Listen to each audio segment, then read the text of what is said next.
শুক্রবার উদয়পুর ডাকবাংলো রোড থেকে এক যুবতী মেয়েকে উদ্ধার করল পুলিশ।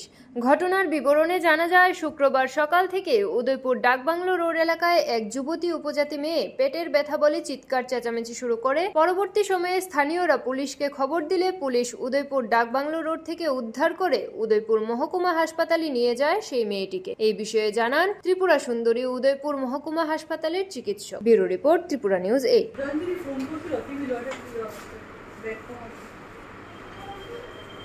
পাইছে পুলিশ নিয়ে আইছে। এখন মেয়েটার পেট ব্যথা, মানে আমরা দেখা বুঝছি পেট ব্যথা, তো এলিগে আমরা টেপানিয়াতে পাঠামো আর কি। পুলিশ যাইবো একজন। হ্যাঁ, আমরা রেফার নাম্বার তো 17917। হ্যাঁ, ডক্টর আর ভৌমিক। হ্যাঁ হ্যাঁ, আমরা অ্যাম্বুলেন্সটা এখন টেপানিয়াতেই আছে। এখন আইতে টাইম লাগবে দেখে আমরা 102 মানে হেল্প নিতেছি আর কি। না না, আননোন তো সে কয় না, আননোন মানে কইতাছে না আর কি। এখন কি ল্যাঙ্গুয়েজ প্রবলেম নি জানি না, অ্যাপিয়ার্স ট্রাইবাল টাইপ। আচ্ছা, ট্রাইবাল টাইপ না, ঠিক আছে। নাম কি বলতে পারছেন? আচ্ছা, আমরা আমাদের মেডিকেল স্টাফ কল দেখব, হসপিটালে গাড়ি আছে আমাদের। আচ্ছা, কি করতে লাগবে? আমাদের মেডিকেল স্টাফ আপনাকে কল করবে। আচ্ছা, ঠিক আছে। আচ্ছা, কিছুক্ষণ আগে বলতে 11:10 নাগাদ আউটডোরে একটা 17 বছরের মেয়েকে, অ্যাপিয়ার্স 17 ইয়ার্স, তাকে নিয়ে আসলো ওমেন পুলিশের কয়েকজন স্টাফ।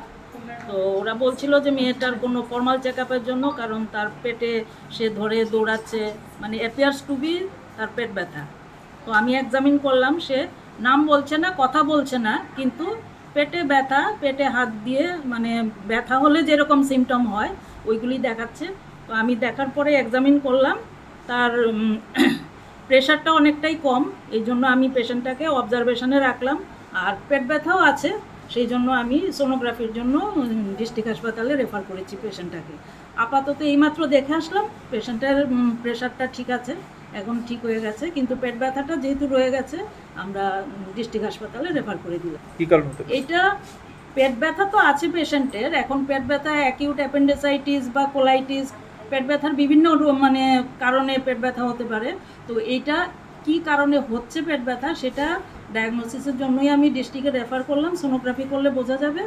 আর যেহেতু সে কথা বলছে না, কিন্তু আকারে ইঙ্গিতে সব কিছু বোঝাচ্ছে, তো তার কোনো সাইকোলজিক্যাল কোনো মানে আপসেটনেস আছে কি না সেটা সাইকিয়াট্রিতেও দেখাতে